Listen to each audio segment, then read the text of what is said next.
এই মৃত্যু উপত্যকা আমার দেশ না।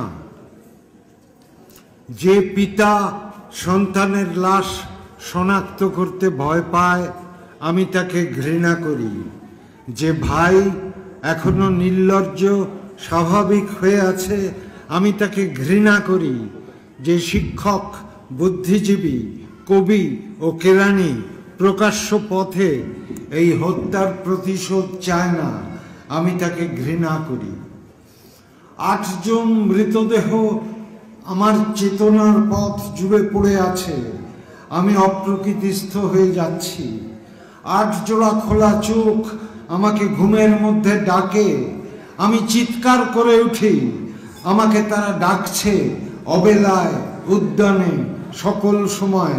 আমি উন্মাদ হয়ে যাব, আত্মহত্যা করব, যা ইচ্ছে হয় তাই করব।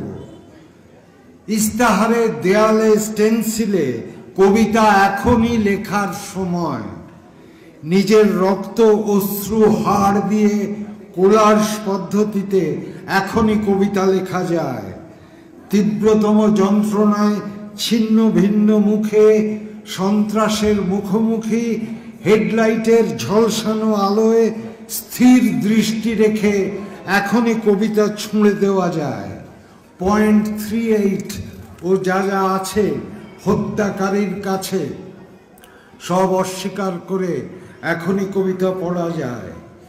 লকআপের পাথরহীন কক্ষে ময়না তদন্তের হ্যাজাক আলোকে কাঁপিয়ে দিয়ে হত্যাকারীর পরিচালিত বিচারালয়ে মিথ্যা অশিক্ষার বিদ্যায়তনে শোষণ ও ত্রাসের রাষ্ট্রযন্ত্রের মধ্যে সামরিক অসামরিক কর্তৃপক্ষের বুকে কবিতার প্রতিবাদ প্রতিধ্বনিত হোক। বাংলাদেশের কবিরাও লোরকার মতো প্রস্তুত থাকুক হত্যার, শ্বাসরোধের, লাশ নিখোঁজ হওয়ার, মেশিনগানের গুলিতে সেলাই হয়ে যাওয়ার জন্য প্রস্তুত থাকুক।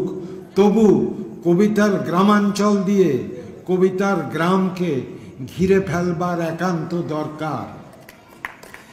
এই মৃত্যু উপত্যকা আমার দেশ না। এই জল্লাদের উল্লাস মঞ্চ আমার দেশ না। এই বিস্তীর্ণ শ্মশান আমার দেশ না।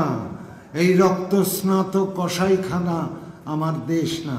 বাস अभी तो बहुत बड़ा है। ठीक है, थैंक यू।